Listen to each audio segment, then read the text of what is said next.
ഇന്ന് നമ്മൾ ചെയ്യുന്നത് class 9 chapter 3 end of chapter എക്സസൈസിലെ 11th ക്വസ്റ്റ്യൻ ആണ്. ഇപ്പോൾ ക്വസ്റ്റ്യൻ എന്താണ് എന്ന് നമുക്ക് നോക്കാം. Without performing division determine whether the decimal expansion of 18/125 is terminating or non terminating. If it terminates state the number of decimal places. അപ്പോൾ നമുക്ക് തന്നിരിക്കുന്ന ഈ 18/125നെ ഡിവിഷൻ ചെയ്യുമ്പോൾ അതിൻ്റെ ഡെസിമൽ എക്സ്പാൻഷൻ ടെർമിനേറ്റിംഗ് ആണോ നോൺ ടെർമിനേറ്റിംഗ് ആണോ എന്ന് നമ്മൾ ഡിറ്റർമിൻ ചെയ്യണം. ഇനി ടെർമിനേറ്റ് ചെയ്യുന്നുണ്ട് എങ്കിൽ അതിൻ്റെ നമ്പർ ഓഫ് ഡെസിമൽ പ്ലേസസ് എത്രയാണ് എന്ന് നമ്മൾ പറയണം. അപ്പോൾ നമുക്കൊരു നമ്പർ റാഷണൽ നമ്പർ തന്നു കഴിഞ്ഞാൽ അതിൻ്റെ ഡെസിമൽ എക്സ്പാൻഷൻ ടെർമിനേറ്റിംഗ് ആണോ നോൺ ടെർമിനേറ്റിംഗ് ആണോ എന്ന് നമ്മൾ എങ്ങനെയാണ് ഫൈൻഡ് ഔട്ട് ചെയ്യുക? നമുക്കതിൻ്റെ ഡിനോമിനേറ്റർ നോക്കിക്കഴിഞ്ഞാൽ പറയാൻ പറ്റും അല്ലേ. അപ്പോൾ ഡിനോമിനേറ്ററിൻ്റെ പ്രൈം ഫാക്ടറൈസേഷനിൽ 2ഓ 5ഓ അല്ലെങ്കിൽ 2ഉം 5ഉമോ ഫാക്ടേഴ്സ് ആയിട്ടുണ്ട് എങ്കിൽ നമുക്ക് എന്ത് പറയാം? അത് ടെർമിനേറ്റിംഗ് ആണ് എന്ന് നമുക്ക് പറയാം. അപ്പോൾ നമുക്കിവിടെ 125നെ ഒന്ന് പ്രൈം ഫാക്ടറൈസേഷൻ ചെയ്ത് നോക്കാം.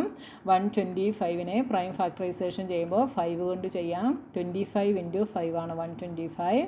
Again 5 5s are 25. അപ്പോൾ 5 × 5 × 5 എന്ന് കിട്ടി. അതായത് നമുക്കിതിനെ 5 ക്യൂബ് എന്ന് നമുക്ക് എഴുതാം.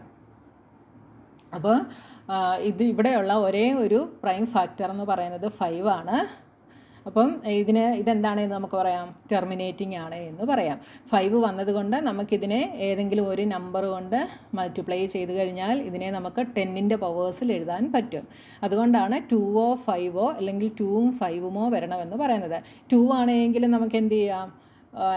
ഏതെങ്കിലും ഒരു നമ്പർ കൊണ്ട് മൾട്ടിപ്ലൈ ചെയ്ത് കഴിഞ്ഞാൽ നമുക്കതിനെ 10ൻ്റെ പവേഴ്സിലോട്ട് മാറ്റാൻ പറ്റും. 5 ആണെങ്കിൽ നമുക്ക് 10ൻ്റെ പവേഴ്സിലോട്ട് നമുക്ക് കൺവേർട്ട് ചെയ്യാൻ പറ്റും. ഇങ്ങനെയുള്ള ക്വസ്റ്റ്യൻസ് ഒക്കെ കഴിഞ്ഞ ക്ലാസ്സുകളിൽ നമ്മൾ ചെയ്തതാണ് കേട്ടോ. നിങ്ങൾ വീഡിയോസ് കാണുമ്പോൾ കണ്ടിന്യൂസ് ആയിട്ട് കാണുക. അപ്പോൾ നിങ്ങൾക്ക് ചാപ്റ്റർ നന്നായിട്ട് മനസ്സിലാകും. ഏത് ക്വസ്റ്റ്യൻ വന്നാലും ചെയ്യാൻ പറ്റുന്ന തരത്തിലാണ് ഞാൻ എക്സ്പ്ലെയിൻ ചെയ്യുന്നത് കേട്ടോ. അപ്പോൾ നോക്കി ഇവിടെ നമുക്ക് ഇങ്ങനെ കിട്ടി. അപ്പോൾ എന്തെഴുതാം? Since the denominator has only the prime factor 5, the decimal expansion is terminating.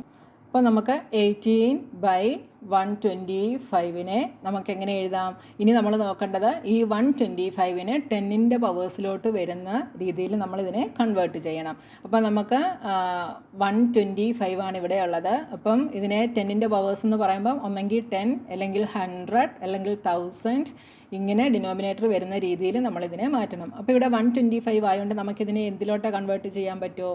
1000ലോട്ട്, അതായത് 10⁻³ പവർ വരുന്ന ഇതിലോട്ടേ നമുക്കിതിനെ കൺവേർട്ട് ചെയ്യാൻ പറ്റൂ.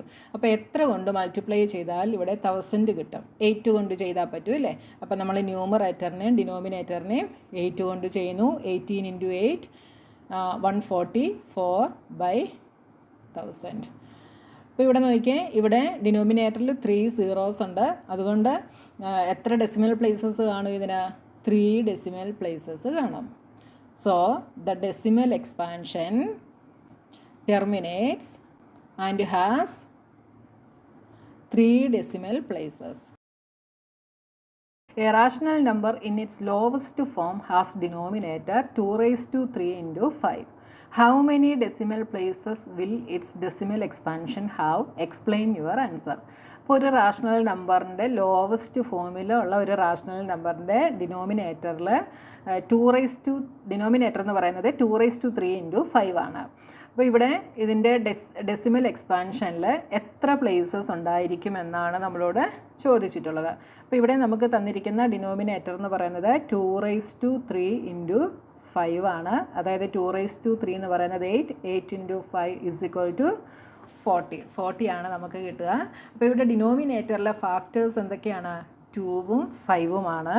അതുകൊണ്ട് ഈ ഡെസിമൽ എക്സ്പാൻഷൻ ടെർമിനേറ്റിംഗ് ആണ് എന്ന് നമുക്ക് പറയാം. അപ്പോൾ നമുക്ക് എന്തെഴുതാം? Since the denominator has the prime factors 2 and 5, the decimal expansion is terminating. ഇനി നമ്മൾ ഇതിൻ്റെ ഡെസിമൽ പ്ലേസസ് എത്ര എണ്ണമുണ്ട് എന്ന് കണ്ടുപിടിക്കണമെങ്കിൽ എന്ത് ചെയ്യണം? ഡിനോമിനേറ്ററിനെ നമ്മൾ പവർ ഓഫ് 10ലോട്ട് കൺവേർട്ട് ചെയ്ത് എഴുതണം. അപ്പോൾ ഇവിടെ നമുക്ക് 2⁻³ × 5 ആണല്ലേ. അപ്പോൾ ഇതിനെ 10ൻ്റെ പവേഴ്സ് ആയിട്ട് എഴുതണമെങ്കിൽ ഇവിടെ എന്ത് വരണം? 5⁻³ തന്നെ വരണം. എന്നാലേ നമുക്ക് 2 × 5 10 എന്ന് എഴുതാനായിട്ട് സാധിക്കത്തുള്ളൂ. അതുകൊണ്ട് നമ്മൾ എന്ത് ചെയ്യണം? ഇതിനെ നമ്മളൊരു 5⁻² കൊണ്ട് മൾട്ടിപ്ലൈ ചെയ്താലേ നമുക്ക് എഴുതാൻ പറ്റത്തുള്ളൂ അല്ലേ. അപ്പോൾ നമുക്ക് to find the number of decimal places make the denominator a power of 10. So multiply by 5 raised to 2. അപ്പോൾ എന്താകും 2 raised to 3 into 5-നെ നമ്മളൊരു 5 raised to 2 കൊണ്ടുകൂടെ മൾട്ടിപ്ലൈ ചെയ്യുന്നു. അപ്പോൾ ഇത് 2 raised to 3 into 5 raised to 3 എന്നാകും. ഇതിനെ എങ്ങനെ എഴുതാം? 2 into 5 the whole raised to 3 is equal to 10 raised to 3. അപ്പോൾ ഇവിടെ നമുക്ക് 10 raised to 3 എന്ന് കിട്ടി. The denominator becomes 10 raised to 3. Hence, the decimal expansion will terminate and have 3 decimal places. Power എത്രയാണോ അത്രയും ഡെസിമൽ പ്ലേസസ് ആയിരിക്കും ഉണ്ടായിരിക്കുക. ഓക്കെ, അപ്പോൾ നിങ്ങളോട് എത്ര ഡെസിമൽ പ്ലേസസ് ഉണ്ട് എന്ന് ചോദിച്ചാൽ എങ്ങനെ എഴുതണം? 10ൻ്റെ പവറിലോട്ട് കൺവേർട്ട് ചെയ്തിട്ട് വേണം ഡെസിമൽ പ്ലേസസ് എത്രയുണ്ട് എന്നുള്ളത് നിങ്ങൾ നോക്കാനായിട്ട് കേട്ടോ. അപ്പോൾ ഇനി അടുത്ത ക്വസ്റ്റ്യനുമായി നമുക്ക് നെക്സ്റ്റ് വീഡിയോയിൽ കാണാം.